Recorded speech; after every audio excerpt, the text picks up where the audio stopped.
Hi there, welcome to Nonsense Whisky. My name's Vin PF, and on today's episode we're going to be coming back to some Famous Grouse offerings, and that is the Naked Grouse. This is a blended malt. So the difference between a blended malt and a blend, the blends are literally blends of everything Scotch, so we're going to have some grains in there.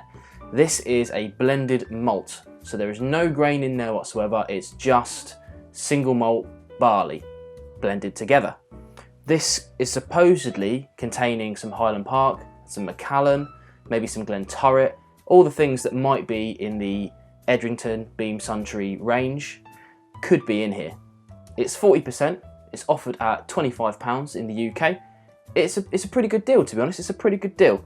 The bottle itself is kind of like a contemporary looking bottle, it's no label at all, just a little bit of paper around the top where the cork is, and it's got an embossed picture of the grouse on there.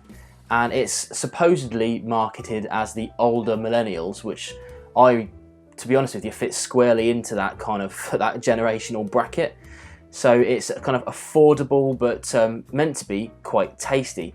On a personal standpoint, I don't really like the standard Famous Grouse that much.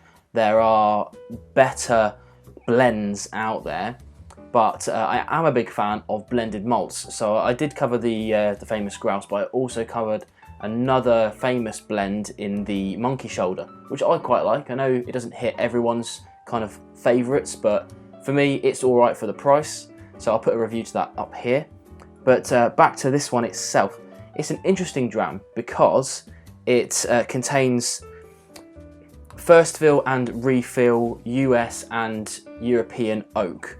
So it's got some nice good stuff for Scotch, so it's ex-bourbon barrels, and some kind of refill stuff just to keep it on the cheaper side. But then it's finished in ex-Oloroso sherry casks for 6 months. 6 months as a finish isn't too bad. I have no idea about the age of the rest of it. I'm going to argue that it's probably not that old, otherwise it would be a bit more expensive. But we're definitely looking in the kind of sub 10 year sort of age. But there's a chance that we might have got some good old barrels in there. Who can know? Who can know? But onto the whiskey itself, let's get a good old vibe of what's going on in the glass. So straight away, we're getting kind of toffees, maybe a bit of honey on the nose. It smells kind of malty, which is a good indication of youth, but I've tried some young whiskies at the moment that do have that on their nose and they don't taste that bad at all. This does not smell bad, at all.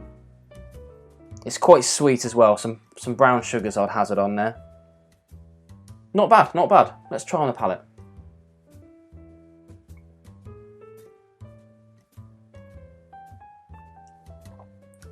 Okay, it's sweet. There's some spices in there as well. Oddly, I'm getting some apples on there. I'll wager that's the Macallan influence coming through. Not getting much in the way of smoke or kind of heavy peat, which would be indicative of kind of a large amount of Highland Park in there. You get them kind of heathery notes. Not getting that, so it's probably not that much Highland Park in here. But the finish, you get this kind of toastedness to it, so maybe that's where that is.